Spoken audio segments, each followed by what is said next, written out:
Bien, en primer lugar, efectivamente, es daros las buenas tardes, como habéis empezado, y daros la bienvenida a este seminario, a este workshop, que sobre todo daros las gracias, ¿no?, por conectaros y por participar en una actividad de este tipo, que lleva por nombre Perspectivas sobre la reforma de la evaluación de la investigación en España, y que, como bien sabéis, puesto que os ha llegado con la información, el objetivo es que efectivamente levantar ciertas, por lo menos, opiniones y sobre todo presentar la iniciativa europea sobre la reforma de la investigación dentro del espacio europeo de investigación, y pensar o reflexionar sobre el contenido, el objetivo, el proceso y la relevancia que puede tener esta reforma de la investigación en nuestro país, o en la investigación de nuestro país, y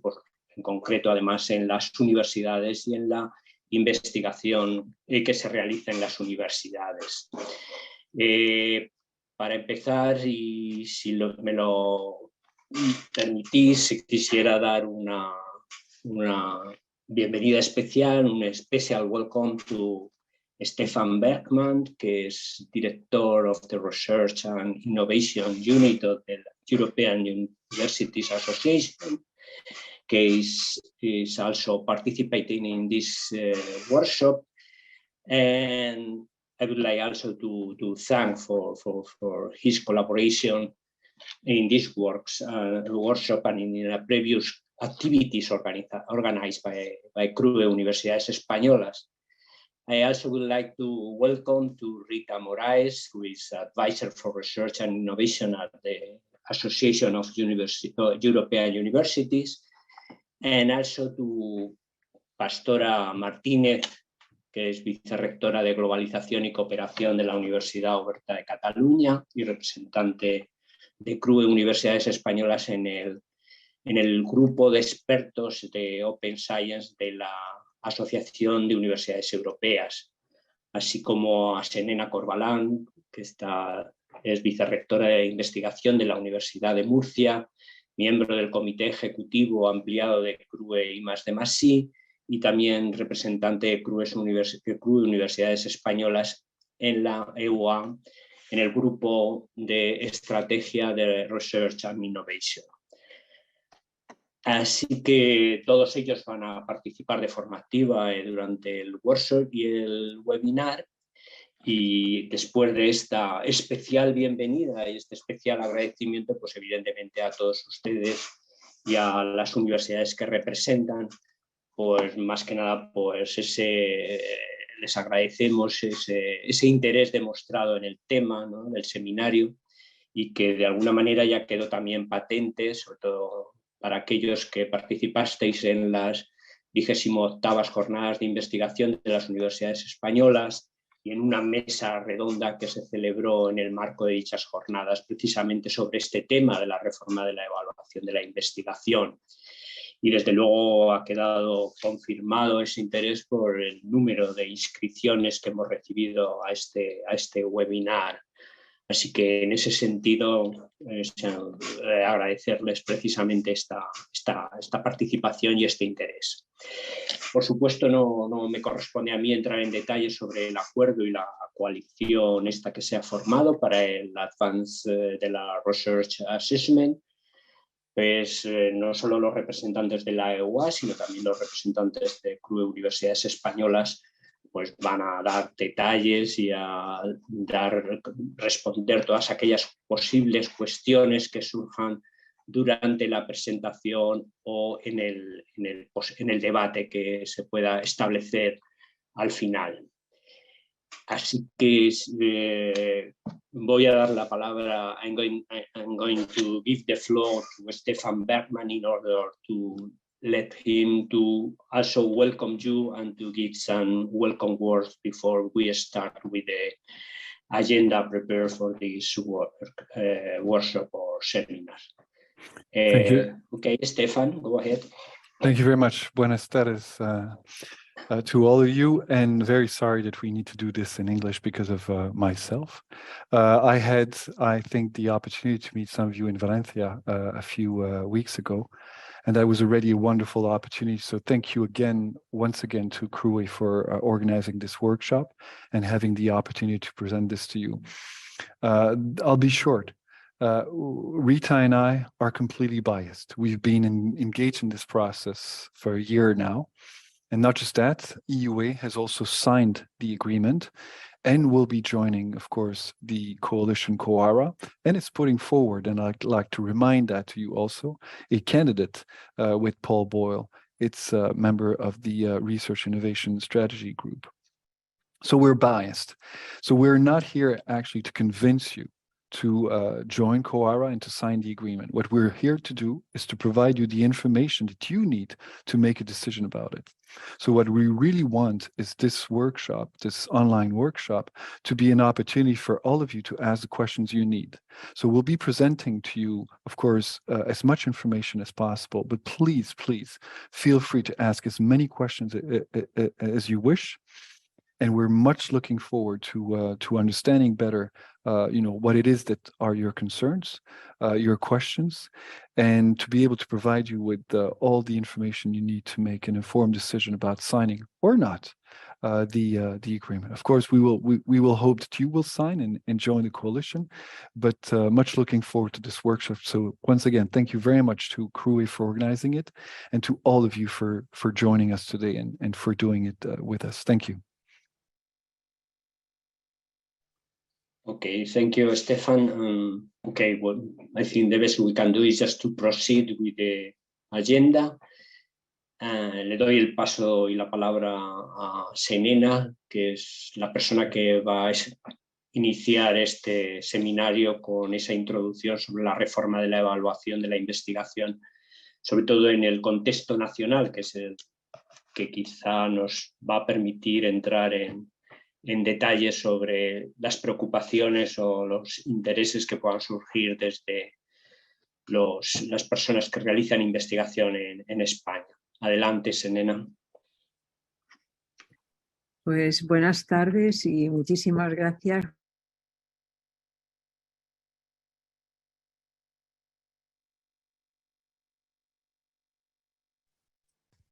Tienes el... Ahora. Bueno. Sí, buenas tardes y muchísimas gracias, José María, por invitarme a participar en este webinar. Y si puedo, voy a compartir la pantalla para hacer mi presentación.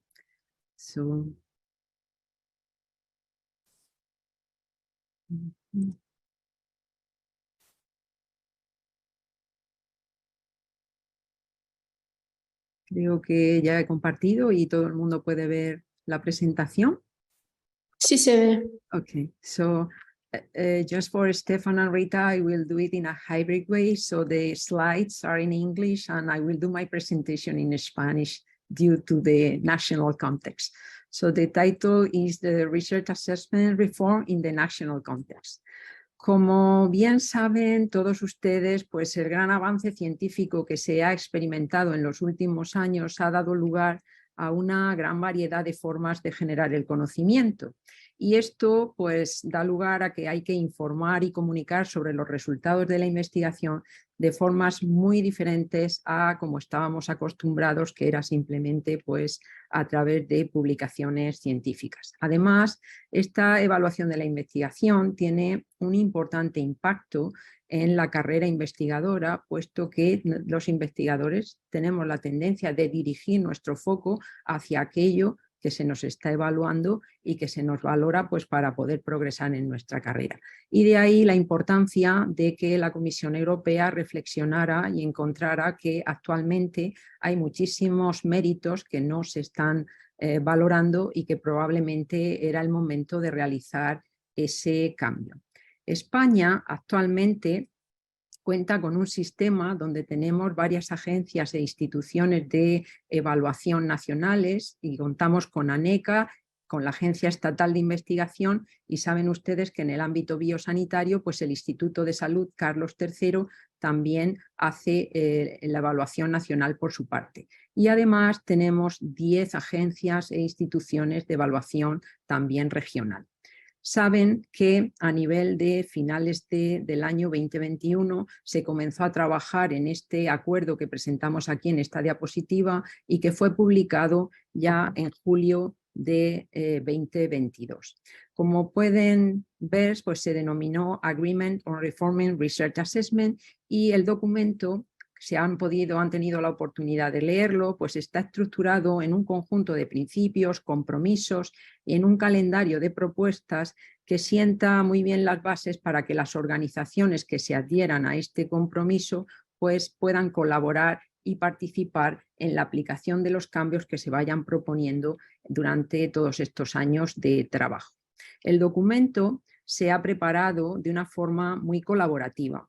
Y como pueden ver en la siguiente diapositiva, la participación que ha tenido España, por ejemplo, en el core group, que estaba compuesto por 20 personas, teníamos como representante a Elena Domínguez Cañas, que las personas que asistieron al seminario en Valencia pudieron conocerla porque participó también en la mesa redonda, y ella es la representante del CSIC en Bruselas.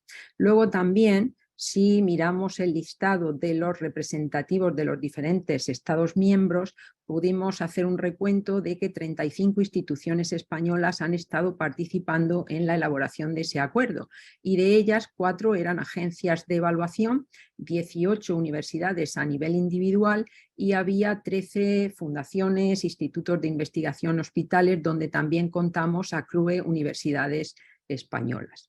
Esto ha dado lugar pues, a que España haya podido contribuir en la preparación de ese borrador de una forma muy significativa. El borrador del documento, si recuerdan porque se les ha ido informando periódicamente, pues comenzó en enero.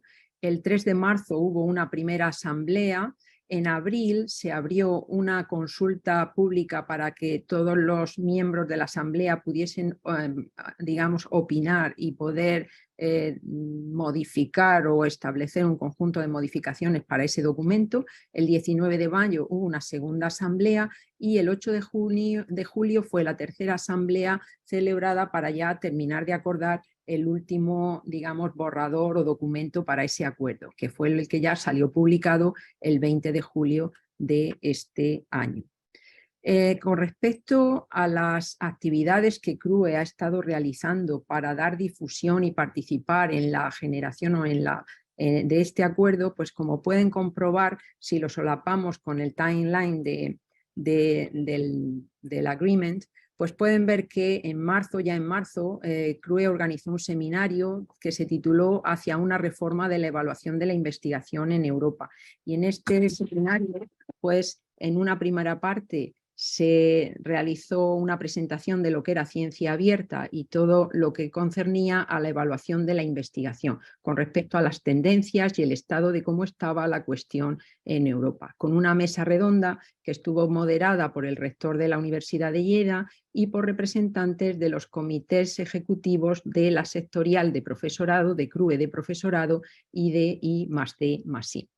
Luego, en una segunda fase, Crue también participó en las modificaciones o sugerencias en la Open Consultation que se hizo en abril y que terminaba su fecha máxima el 26 de abril de 2022 para dar todas esas modificaciones.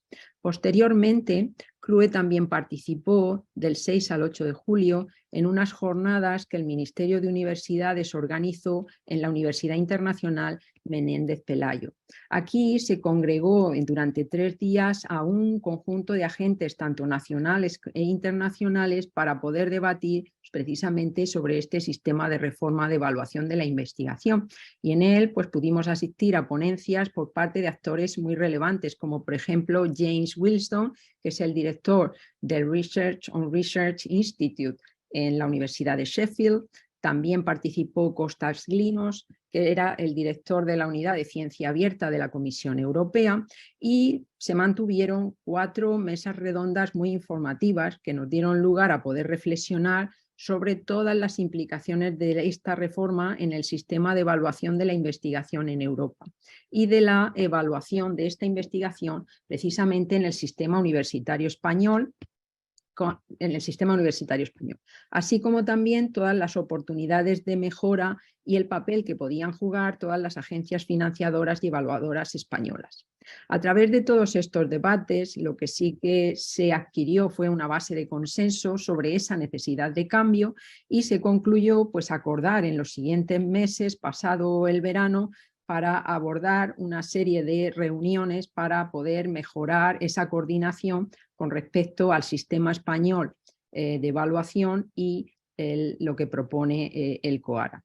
La reforma, desde luego, implica una reflexión muy profunda y previa sobre cuál es la misión esencial pues, de la investigación, y en el caso de Crue pues, se comprometió a asumir esta responsabilidad en beneficio del sistema universitario español en todo su conjunto. Y de ahí pues, hemos continuado realizando actividades y, por ejemplo, en las jornadas de investigación de las universidades españolas que se celebraron el pasado 10 de noviembre en Valencia, pues hubo una sesión plenaria donde se realizó una mesa redonda en la que participaron representantes del Ministerio, representantes de Crue, vino también el director de la Agencia Estatal de Investigación, la directora de la ANECA, y nos acompañó también Stefan Berman como director de Investigación e Innovación de la EUA. Y en el debate pues, se expresaron también todas las diferentes opiniones que tienen los participantes en cuanto a la firma del acuerdo y cómo participar en la coalición como herramienta para poder avanzar en el desarrollo de esta reforma durante los próximos cinco años. Hoy mantenemos este seminario. Saben ustedes que el deadline para poder participar en la asamblea constitutiva de la coalición acababa el 17 de noviembre y se firmaba el acuerdo o la adhesión al acuerdo, y eso permite participar como miembro de la coalición, cuya primera reunión se celebrará el próximo día 1 de diciembre. De forma que hoy celebramos también, organizado o coorganizado entre la EUA y Crue, este seminario en el que hemos comenzado por informar de la situación en España del acuerdo y de todas las actividades que se han hecho para promocionarlo. Si contabilizamos en la página web a día 18 de noviembre, hay actualmente 44 instituciones españolas que se han adherido, que han firmado el acuerdo y que por lo tanto formarán parte de la coalición. De ellas son 3 agencias evaluadoras, hay 10 fundaciones e institutos de investigación y hospitales, entre los que contamos a Crue también, y 31 universidades españolas. Si repasamos la información que hemos obtenido,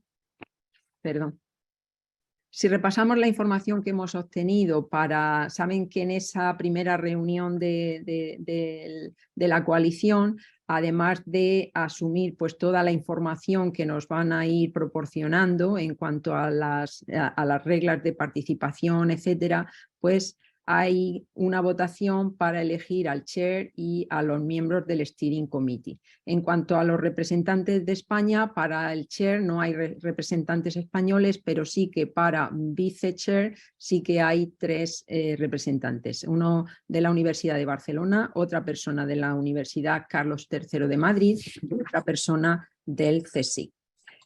Así que, pues, como conclusiones de la situación actual en España, podemos decir que en cuanto a la participación, tanto en la primera fase de preparación de ese documento como en la firma o adhesión al acuerdo, España y sobre todo las universidades españolas, pues han participado en un gran número y la representación es muy significativa.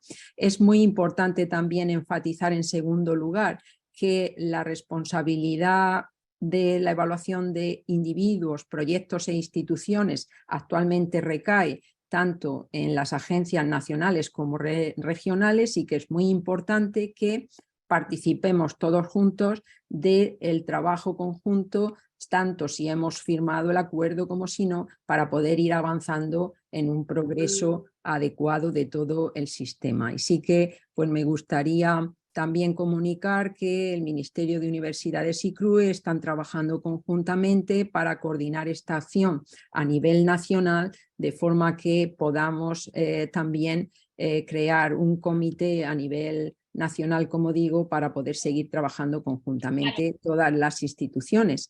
Y por mi parte, pues doy por finalizada mi presentación y daríamos paso a la siguiente parte de la presentación de la agenda.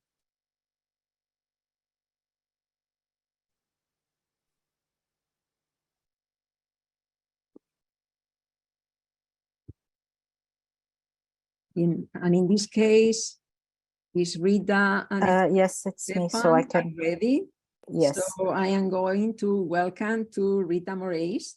She's the EUA advisor for research and innovation, and to Stefan Berman, that he's the EUA director for research and innovation. Thanks a lot to both of you for your time and willingness to share with us your experience and knowledge to this subject.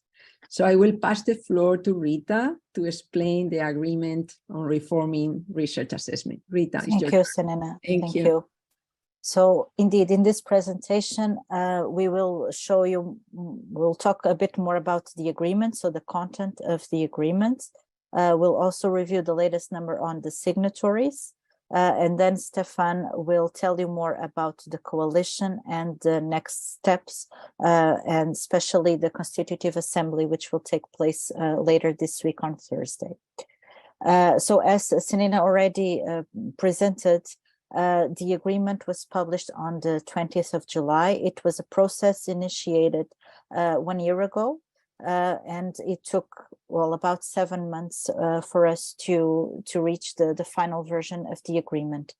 Selena already presented this slide, so I will just say that from the beginning, the intention was really that this was a joint exercise between many different stakeholders. So not just the drafting team, which was composed of the European University Association, Science Europe, Dr. Karen Strobens as a researcher on research, and the Commission as a facilitator, but really with the extensive input received through the core group that, as Selena presented, was composed of about 20 organizations, and the stakeholder assembly, in which we had over 350 organizations from 40 countries. And during these 7 months, all parties worked very hard to reach the final version of the agreement. So we will present you a little bit now the structure of the agreement and then some parts of the content, but we invite you to read the agreement in full, because of course we don't have the time today to go through all the different sections and all the content, just so you have an idea. So the agreement includes a short introduction. It then includes the principles, which come broadly from the scoping report that the Commission had published before. Then the commitment outline, the agreement, outlines 10 commitments, which we will look at in more detail during the presentation. It also includes some high-level principles for the organization and operations of the coalition. It has a specific time frame to attain the commitments. And then there are also some annexes included in the agreement, but these are not an integral part of the agreement. So these are provided as additional resources. We will also explain this a little bit later in the introduction, in the presentation.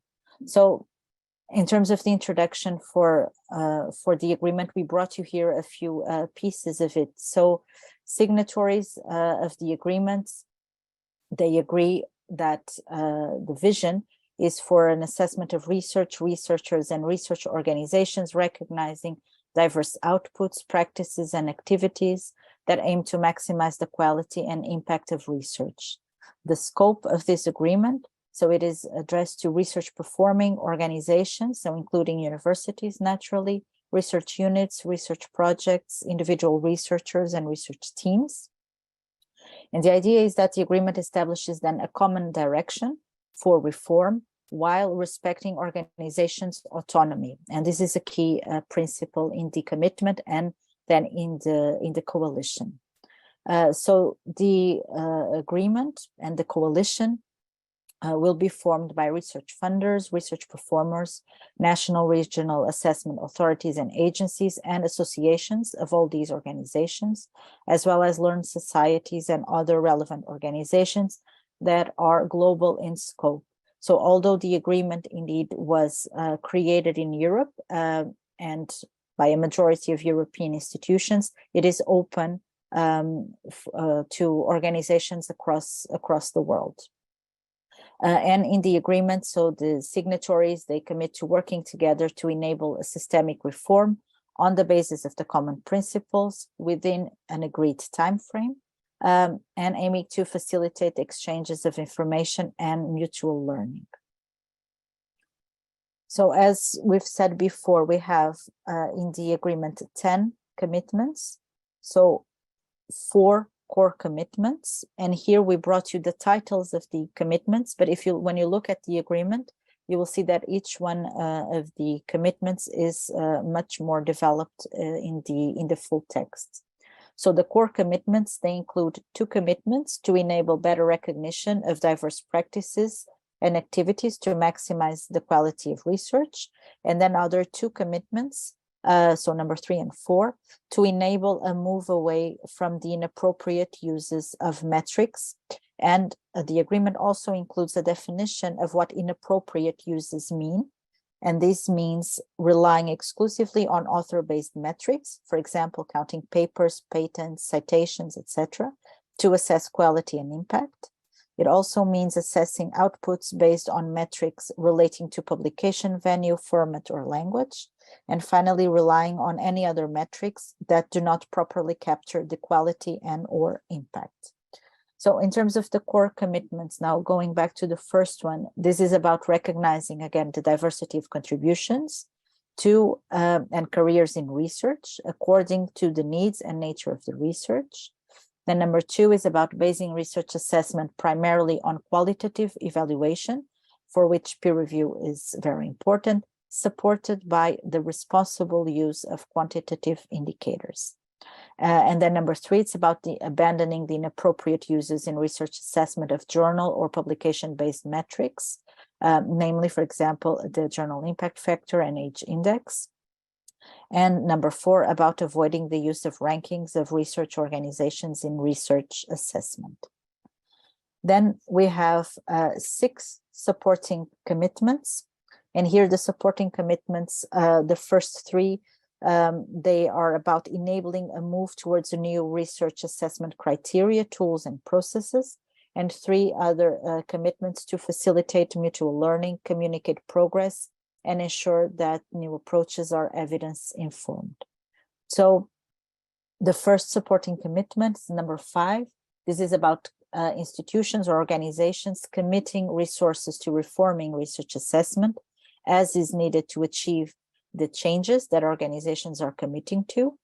The number 6 is about reviewing and developing research assessment criteria, tools, and processes. And here, this one is divided into criteria for units and institutions, and criteria for projects and researchers, as you have there.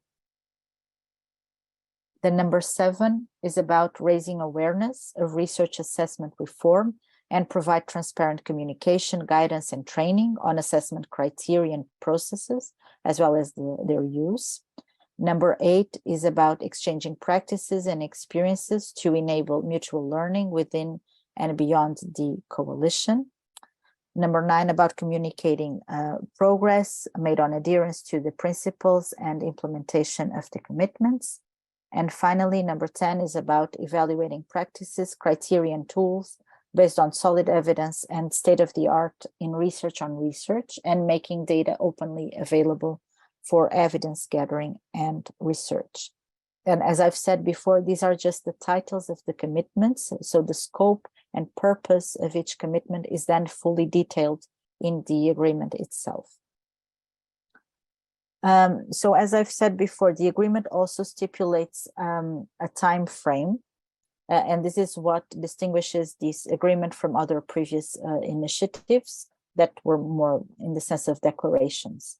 So the signatories of the agreement, they agree to share with each other and with their community how their organization has started the process of reviewing or developing criteria, tools, and processes in line with the core commitments and according to an action plan with defined milestones that each organization will need to develop by the end of 2023 for organizations that sign this year, or within 1 year of signing the agreement. Then after 5 years of signing the agreement, the signatories agree to regularly demonstrate progress towards reviewing, developing, and evaluating criteria, tools, and processes that fulfill the core commitments, with this touch point at the end of year 5, by which time they should have worked through at least one cycle of review and development of their assessment criteria, tools, and processes. A final important note that you have at the bottom of the slide is that organizations can sign the agreement at any point in time, so beyond the current year. And then the timeline will be adjusted, as we've said, for those signing after 2022.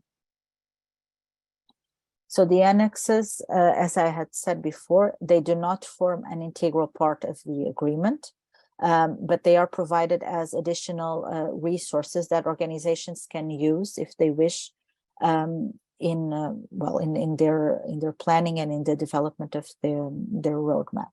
So Annex 1 is about further exploring the need for reform.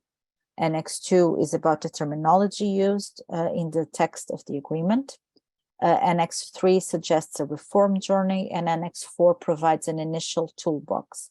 It's also important to mention that the toolbox will be continuously updated during time and during the work of the coalition. And these annexes are available in the COARA website. So this is the front page of the COARA website, where you can find all the information regarding the agreement and the coalition, as well as the signatories. It also includes a section on frequently asked questions, which may be useful for you to clarify some questions you may have. So to sign the agreement, the only official channel, let's say it's through the COARA website, and organizations that wish to sign, they need to fill in some fields, and then they submit their signature. Then there is an internal validation process where we check if signatures come from eligible organizations, and we will look at what an eligible organization is later on in Stefan's part.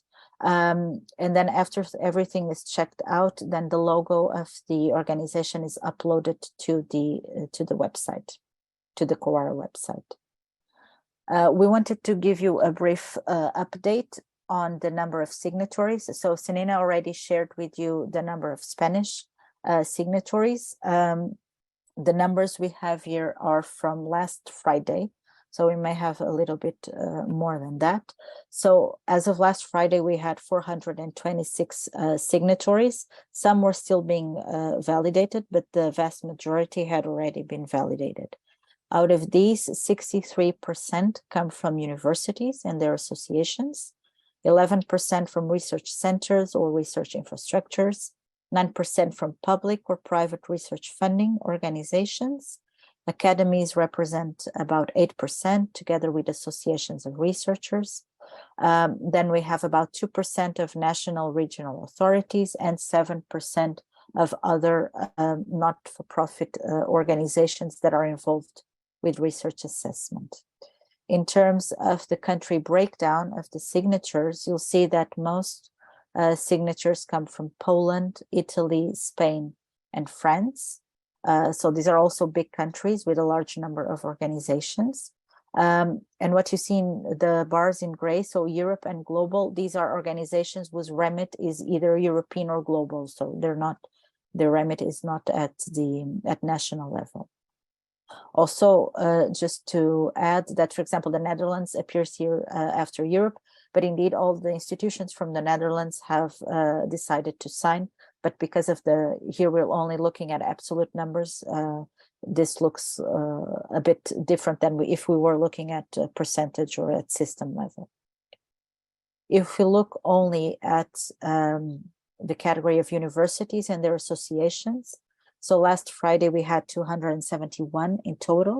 Out of these, 253 were universities. 9 national rectors' conferences had signed, including Crue, as already mentioned, and 9 other university networks had also signed. And here the country distribution is similar to what we have seen before.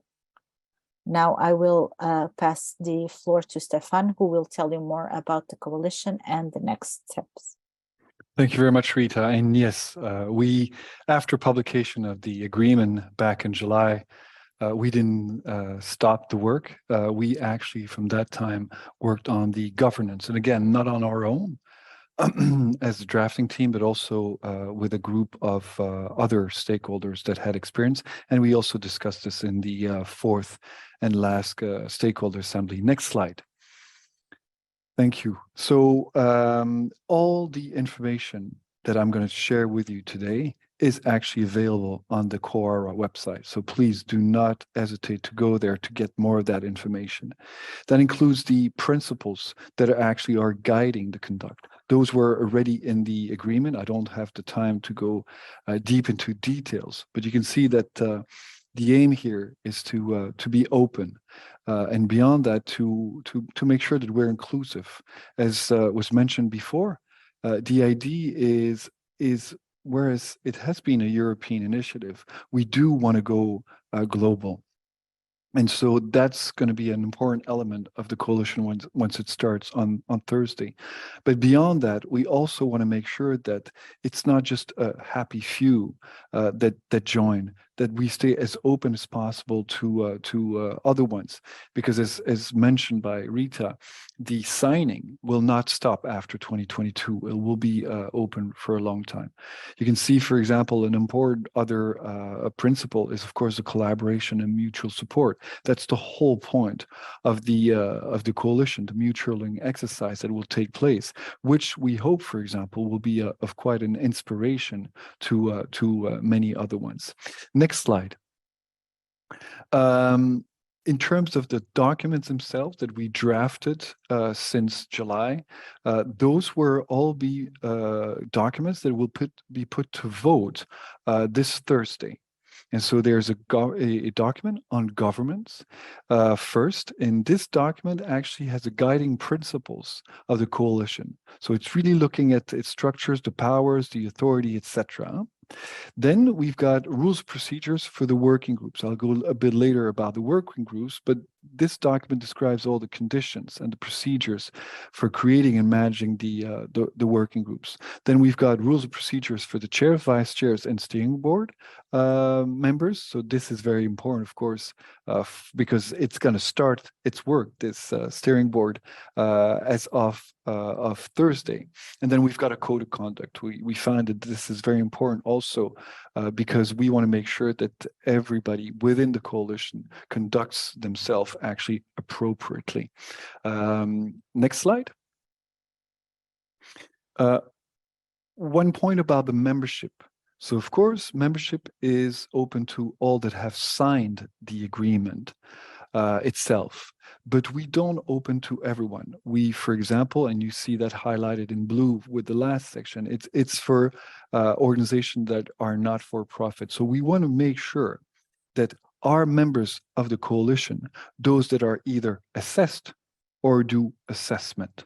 And so, as you can see, it encompasses 6 types of organizations, 6 sectors almost, if you want. So universities and their association, the research center, research infrastructures and their association, but also academies, learned societies. And here, there's also a whole group of associations of researchers, for example. Then you've got the public or the private research funding organizations and their association. Science Europe, of course, was very close to the drafting of the agreement. Then Then we've got the authorities, both at national and regional level. So that's important to note. And then finally, we have a broader, if you want, category to be able to be inclusive and welcome all the other relevant not-for-profit organizations that are involved in research assessment. Until now, membership has been approved by the steering board. In this case, we were the interim chairs, but as soon as the assembly takes place, it will be the steering board that will be the ones approving the membership. But again, it's purely based on very simple criteria. It's nothing heavy as bureaucracy. Important to note, of course, any members that joins will be able to leave the coalition at any time. Next slide. So what are the coalition bodies? Because I think that a clear message we got from all the stakeholders is we don't want something very bureaucratic nor heavy. So we will want to keep something quite light and simple. So the most important body of the coalition, the highest level decision-making body, if you want, will be the General Assembly. And of course, this is the assembly of all the members within the coalition. Then we'll have the working groups. Why are working groups put in second here? Well, because there will probably be the most important place where the work will actually take place.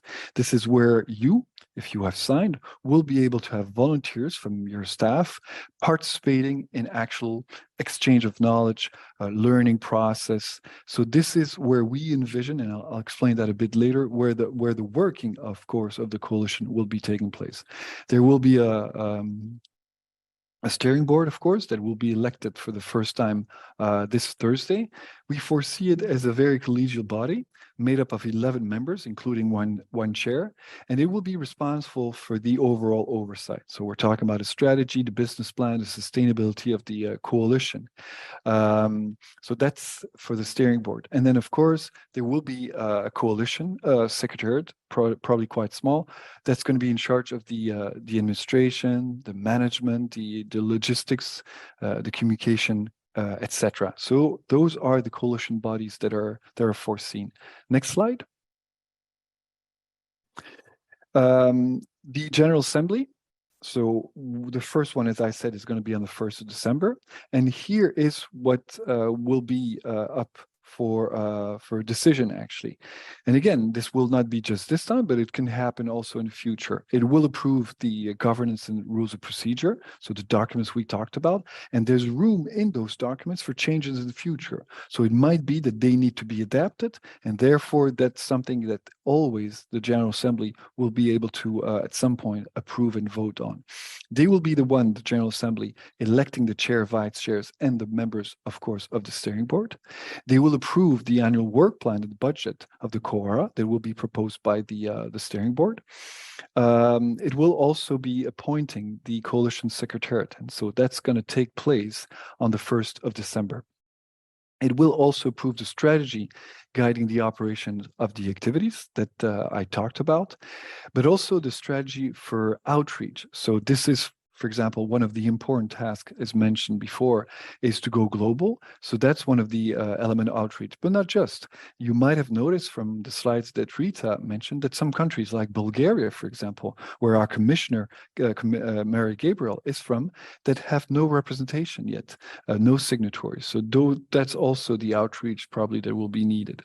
Finally, it will approve the procedures and the criteria for the establishment of the working groups. And then, of course, it will have a word to say about the working groups themselves. So that will be an important task of the General Assembly in the future. If you signed after 17 November, you will not be part of the Constituent Assembly taking place on the 1st of December, but you will, of course, be part of the next General Assemblies. Next slide. So as I said, we really foresee the work of the coalition to take place through an exchange of practices, sharing learning, learned experience, etc. So the mutual learning exercise, as we currently call it in Brussels, it's a big buzzword here.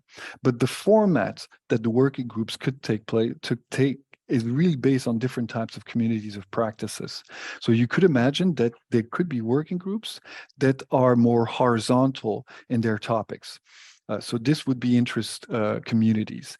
An example, but again, it's just an example. I'm not saying it will be one of the working groups. We know the centrality in this reform of peer review. So there could be, for example, a working group working on peer review. We know that there's also a lot of differences between disciplines.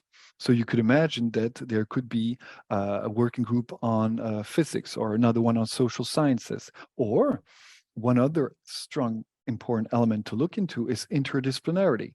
So in this case, we could also have a working group on interdisciplinarity. Why not imagine working groups on institutions, types of organization? In this case, why not imagine a working group specifically dedicated to universities?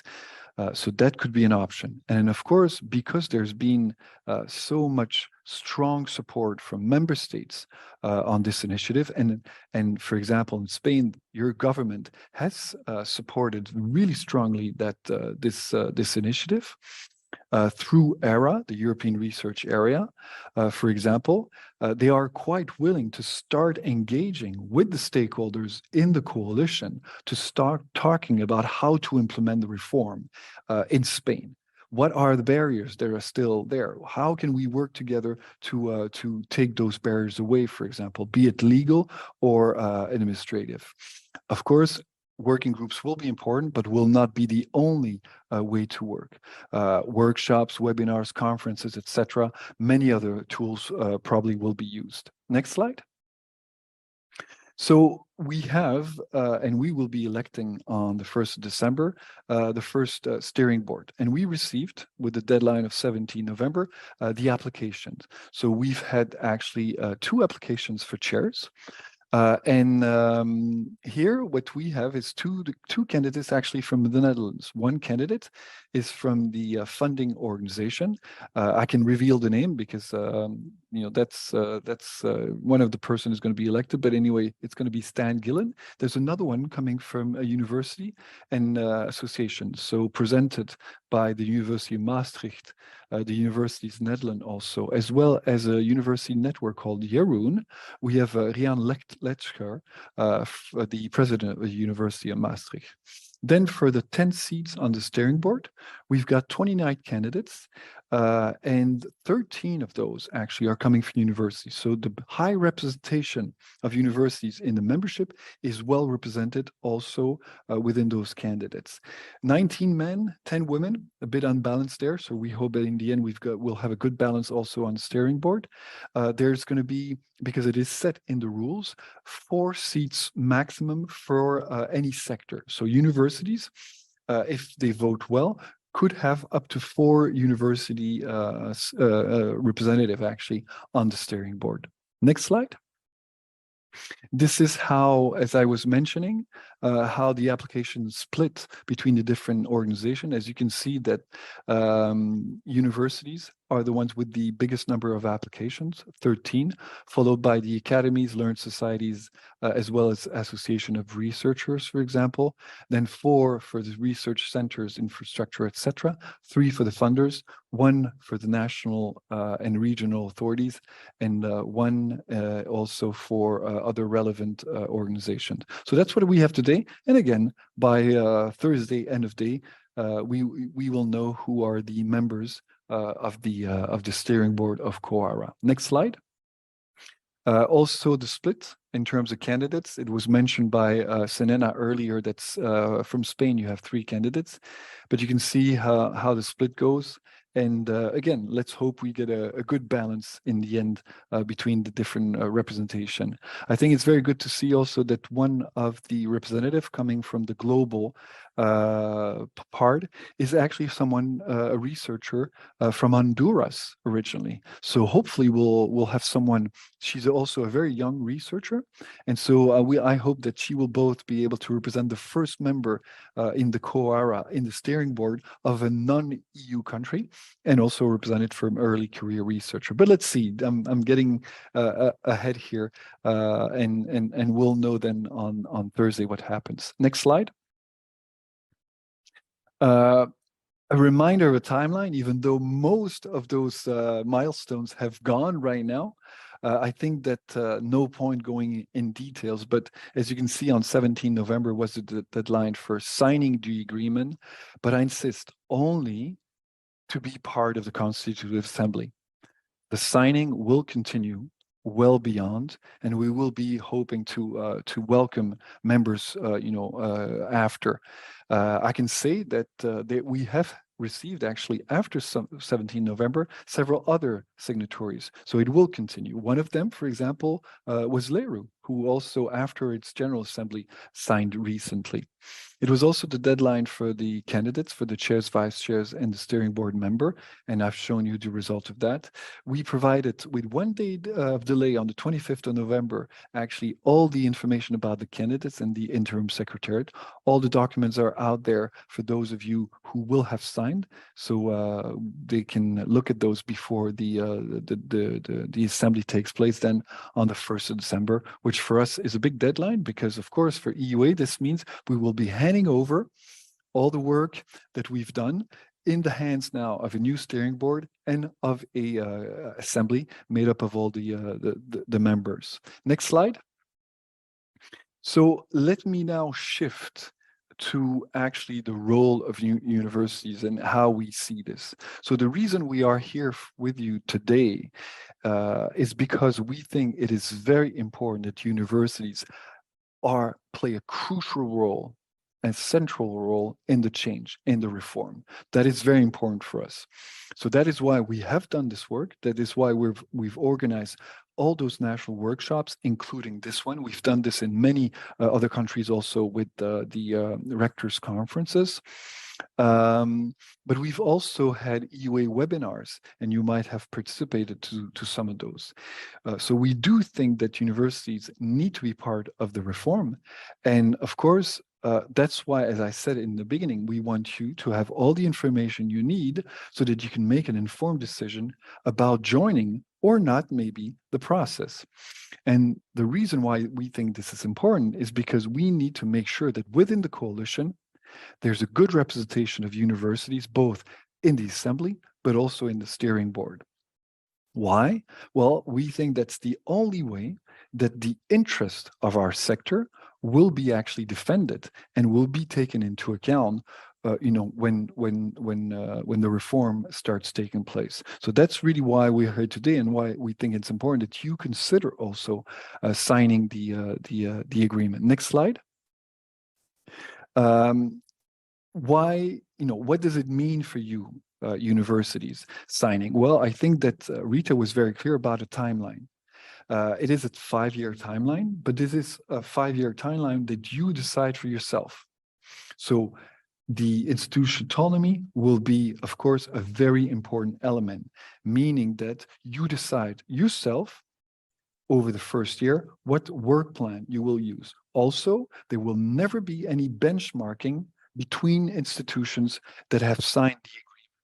So as is explained in the FAQ that is on the COARO website, it will be based on self-assessment and never actually will progress of individual organization signatories will that be validated by coalition. It is not at all foreseen that the coalition does anything like that. So that's very important to note. Next slide. Another thing of what is in it for you universities. Well, I think that Rita was quite clear about commitment number 5. Commitment number 5 is about committing the resources to be able to do the reform. Let's face it, a reform will need to have staff working on it. And budgets allocated. So very often this does scare actually some universities and other organizations to sign. That said, we know also for a fact that many of you are already working on this. And so, of course, if you're already working on this, you've got already some staff committed, some budget committed. So that can easily be transferred. Importantly, it is all going to be based on your autonomous decision of the work plan. So we will never ask you to commit a minimum or whatever amount. It will be your decision on how much resource you will allocate to the reform. Next slide. The other question we often get is this agreement actually legally binding? And the answer is obviously no. No, it's not legally binding. So yes, it is an agreement. Yes, there are commitments that you're signing. And by signing this, it's the precondition to be able to join the coalition. We do expect that you will participate, and still, this is on a voluntary basis. You will retain full autonomy in the way you control actually how you move forward within the implementation of the agreement, of the commitment, the speed at which you do this journey. Yeah? So in a sense, it's not legally binding, but of course it will be morally binding, because it will be morally binding towards your own community within your universities, but also the community within coalition, and more broadly, the research community. Once you have signed, you will be able at some point to respond to them when they ask you, where are you at with this reform? That said, at any time, as I mentioned, you can join at any time, but also those who will have signed will be able to join at any time if they think they need to leave the coalition. Next slide. Also, a quick word on the funding. I want to make very clear for those of you who might have a question about this, that it is not at all planned to ask any fee to universities or any other organizations to join the coalition. That said, you will contribute, we hope, to the coalition, and this is through voluntary in-kind. Let's imagine the working groups are being put in place. You can participate in those working groups with some of your staff, for example, coming and participating. So that's really how we foresee the work of the coalition and the voluntary in-kind contribution. Some of you might even take a lead on some of those working groups because it is a topic that will be important for you, for example. So that is for you to consider. We do expect that there will be funding that will be actually obtained from research funding organizations. We know for a fact that the Commission is putting a wide-area call to support the Secretariat and support the coalition. And we do also know that some other funders are right now considering putting cash also budget for the coalition. That said, if your university wants to contribute in cash, of course, that will be very welcome. So don't hesitate to let us know. The options and the funding models actually have been prepared, and that will be discussed also on Thursday at the Constitutive Assembly. So there was a first discussion in the fourth stakeholder assembly, but all the documents and proposed models will be approved in the Constitutive Assembly on Thursday. Next slide. So with that, I would like to say muchas gracias. And I think now we have Pastora who's going to talk, but we'll be more than happy, both Rita and I, to answer your questions right after. Muchas gracias, Stefan. Thank you very much. Thank you very much, Rita, for this very complete overview of what's going on with the COARA and the agreement. And well, everything has been said.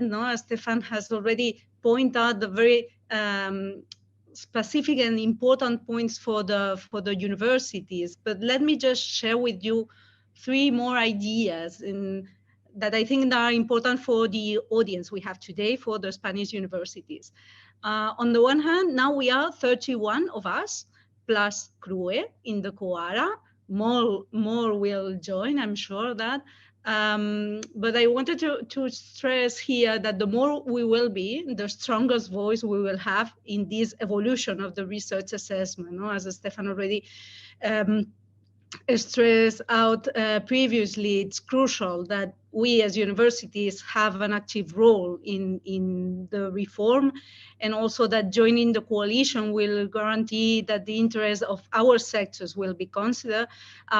So I think that joining this coalition is a great opportunity also for mutual learning from other countries that have already made some move forward, but also learning from other university systems that are very similar to us. When seeing the numbers that Rita was showing about the numbers of countries by universities that have already joined the COARA, some of the biggest ones that are in the top 4 are some of the countries that have this centralized evaluation system So why not making also this mutual learning path also with them? Another idea I think is important for us is that, as was already mentioned as well, as is each organization in the Quora must have to elaborate and also to present its own action plan for reforming their own research assessment system. Maybe this joint collaboration from Spanish universities, I'm sure it's going to be very useful. And this idea of having a coalition or a working group or whatever, at the Spanish level that Selena was mentioning, that Crue is organizing with the Spanish Ministry for Universities, I'm sure it will be extremely helpful for us to start our own process.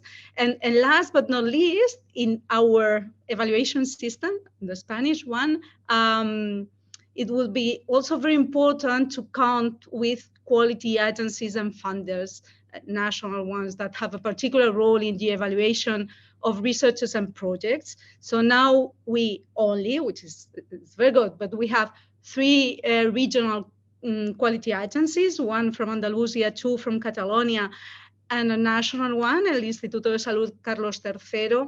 I think it's also important to bring the other agencies in order to make this debate more holistic and more complete. But what is the alternative? The alternative is that we don't do anything and we keep the system as it is. In Spain, like in any other countries. I think what I loved about the workshop that we did in Poland was that the overwhelming message was that I got was, yes, we're going to sign because this is the way for us to influence our government. And that we in the future have a system that maybe is not perfect, but is closer to what we want. So what I usually conclude on is better in than out. For those of you who are still hesitating, there's much greater chances for you to be close to the process and influence the process, gathering all the information that will be useful by being in. You can always decide afterwards if you want to leave because it doesn't answer your needs or because it doesn't go to speed you want, whatever, but better in than out. And so I will stop with that and thank all of you once again for allowing us to have this workshop today and for participating. So thank you very much. Hey, thank you, Stefan. Very nice. We are very thankful because you have contributed to introduce the topic here in Spain. I mean, you have been so generous, participating in so many webinars and seminars and workshops here, trying to send the proper message that we are in fact very thankful for that. To you and to Spain is a soft spot for me, huh? Spain is a soft spot. So I hope I'm invited soon for a long time so I can learn Spanish really well.